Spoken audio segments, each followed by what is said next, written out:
So lately, I've been thinking about insecurity. Not just insecurity in relationships, not just insecurity about appearances, but insecurity as a whole, as an entire being, and where it actually comes from and why some of us carry it for most of our lives. I just want to give you a heads up. If you hear sniffling and coughing, or if I sound off, it's because I'm sick, so I apologize for that. Anyway, let's get back into what I was saying. The reason I'm bringing this up is because for a long time, I thought insecurity came from one thing. I thought it came from heartbreak or rejection or men. And yes, those things can create insecurity, but recently, through therapy and reflection, and honestly, just through living my life completely differently lately, I realized insecurity is a lot deeper than that. It doesn't come from one place, it comes from layers, it comes from living. And the biggest realization I had recently is, for me at least, confidence didn't come first for me, action did. And that completely changed how I understood myself. But before we get into the episode today, hi, welcome. I'm Imani. I am the host of the Bad Brain podcast. Thank you for being here today, you beautiful human. Thank you so much. I hope you're having a great year, a great month, a great day, a great week. I know I said that completely off, but thank you for coming. Thank you for coming, you beautiful, wonderful human. But before I continue yapping some more, take it away, Samara.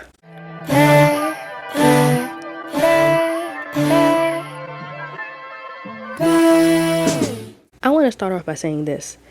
I've been insecure for most of my life. And if I'm being honest, my insecurity didn't start in adulthood. I don't think really anyone's insecurity starts in adulthood. Mine started in childhood. One of the biggest influences on how we see ourselves is how the adults around us see themselves. I look a lot like my mom. Same body structure, same general build. And growing up, I watched her speak so ill about herself. She spoke so very negatively. She spoke so negatively about herself, about her body, about how she looked, and about how she didn't like it. And when you're a child, you don't realize you're absorbing that. Like, your children are like little sponges. And when puberty hit me, oh my God, my body started to develop. And when that happened, I started to develop a body that was similar to my mom's. I started to develop a body that was similar to the person who constantly criticized themselves. And without realizing it, you internalize that insecurity. It's almost like your brain says, if this body doesn't look good enough for her, how could it look good enough for me? So insecurity can be inherited emotionally, not genetically, but psychologically. Then you grow up and now you're dating. And instead of unlearning insecurity, sometimes relationships reinforce it. When I was younger, my late teens, early 20s, my body was made fun of a lot. I was told I had wide shoulders and man arms, and I was shaped like a little boy. And I was told to change my body a lot. I've probably talked about this before, but my ex-boyfriend told me that he asked me if he was to pay to get me a BBL, would I get it to look more like a grown woman? And the fact that someone even suggested plastic surgery so I could be more desirable is mind-boggling to me. And when you're young and your frontal lobe hasn't fully freaking developed yet, those comments just they don't just hurt. They rewrite how you see yourself. At 19, you don't have emotional tools to separate someone else's insecurity from your own worth. So you believe it. You carry it. And years later, you're still unpacking words someone probably forgot they even said to you. And here's what I understand now at 29. My body today looks almost the exact same it did when I was 19, just with a little more softness because I had a baby. This is my grown woman body.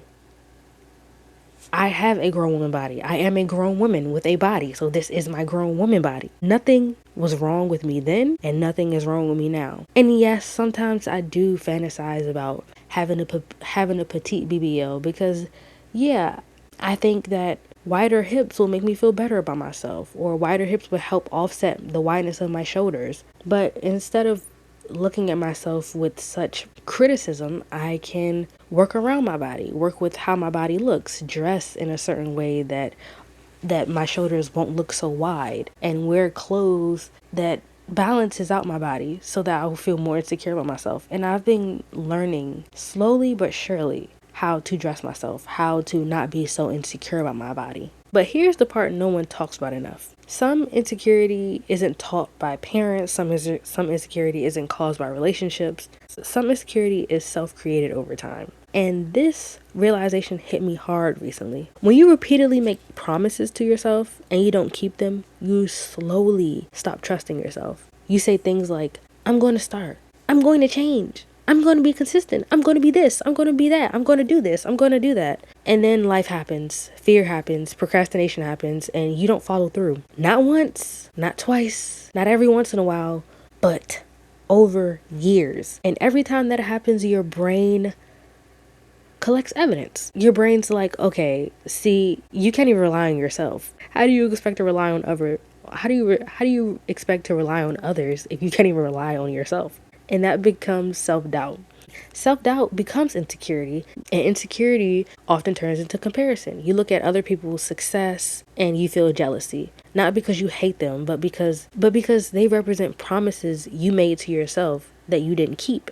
That realization was uncomfortable for me. I cannot say that enough. It was so uncomfortable because it meant some of my insecurities wasn't something done to me. It was something built through patterns that I created, that I participated in. So like I was saying earlier, insecurity can be built on so many different layers. It's like a freaking onion. I was about to quote Shrek, but never mind. I want to talk about the shift now. The shift I'm experiencing right now on how I offset the insecurity. I committed to uploading my podcast every Wednesday. Yes, just something small like that.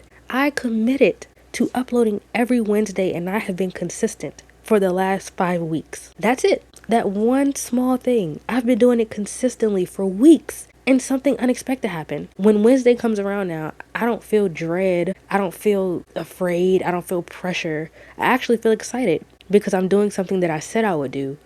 And for the first time in a long time, I'm slowly rebuilding trust with myself. Not confidence, trust. And I realized confidence didn't magically appear. Confidence is growing because my actions are giving me evidence that I can rely on myself. And that feels completely different trying to force confidence through affirmations or motivation. It's quieter, but it's real. It's real. And a couple of years ago, I made a video about insecurity that got a lot of attention. I can't really say a lot of attention. It only got, not only, but it had 700 views on TikTok. And at the time, I said I had decentered men for my life. And parts of what I said were valid. Yes, I can't lie. They were valid. But if I'm being honest now, I wasn't I wasn't fully there yet. I was speaking from a place that still had insecurity underneath it. I believed what I was saying, but I hadn't fully lived it yet. And growth sometimes looks like realizing your past self was telling the truth as best as they could at the time. I'm learning that every single day. And now at 29, decentering men feels different. It's quieter. It's not about proving anything. It's about realizing my happiness, my confidence, and my identity cannot depend on external validation from anyone. So yes, what I said back then, what I said was valid. What I said is correct. But I didn't realize that I was also creating insecurity in myself. So like I said, I was learning with what I knew at the time. I was just talking from what I knew at the time. I used to think confidence meant becoming less insecure because that's what everyone says, right? All the YouTube videos, all the self-care girlies, not shitting on what they're saying, but everyone says that confidence means becoming less insecure. Now, I don't think that's true because confidence isn't the absence of insecurity. It's the security in yourself despite it. Some days I still feel insecure about my body. Some days I still notice my shoulders. Some days I still wish I looked different, like I said earlier. But those thoughts don't control me the way they used to. Other days I look in the mirror and genuinely appreciate myself. I know my face is beautiful. I know my body carried life. My body did such an amazing thing. It brought a tiny person into this world. And both can exist at the same time. Confidence isn't perfection, it's stability. It's feeling secure in your decisions, your growth, and your direction, even while you're still healing. Because insecurity doesn't disappear overnight, it softens as you build a relationship with yourself. The way I said that, it sounds so corny, but it's so true. I'm realizing more and more on this healing journey that the more I heal myself, the more I learn about myself, the more I get to know myself, the less insecure I feel, the less I worry about male gaze, the less I worry about how people see me, the more I want to speak my own truth. So if you're feeling insecure right now, I want you to consider this question, of course. Where is that insecurity coming from? Is it childhood? Is it past relationships? Is it comparison? Or is there a promise you've been wanting to keep to yourself but you haven't even started yet? Because sometimes the first step towards confidence isn't loving yourself more. Sometimes it's simply doing the small thing you said you would do. And maybe confidence grows quietly from there. Anyway, I'm done talking for now. I hope you are having a great day. And I hope you continue to have a great day, a great week, great month, a great year.